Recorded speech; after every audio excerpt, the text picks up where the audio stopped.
Tindak lanjut dari OTT KPK di Muba, tim KPK akhirnya ngelaku ke proses penyegelan kantor dinas PUPR Muba. Selain itu juga tim KPK ngaman ke barang bukti duit sebesar 200 juta rupiah lebih sama nangkep tersangka Herman Mayori digawa ke gedung Kejati Sumsel untuk diperiksa lebih lanjut.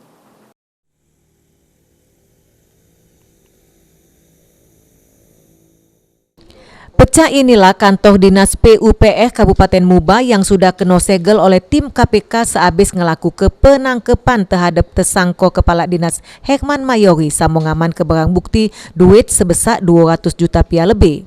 Terselit dari pantauan PAL TV, petugas KPK yang ngelaku ke penyegelan di ruang Kepala Dinas sampai di pintu masuk kantor Dinas PUPR Jumat lalu sekitar jam 10. Make 3 mobil terus metu dari jeru kantor Dinas PUPR langsung meluncur ke Palembang untuk penyusunan barang bukti yang diamankan. Jeru giat penyegelan ini idak katik sikok pun dari petugas yang pacak dikonfirmasi.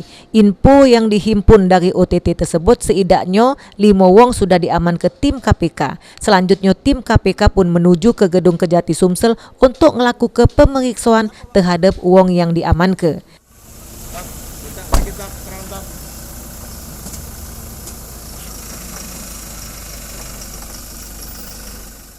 Tim Liputan PAL TV.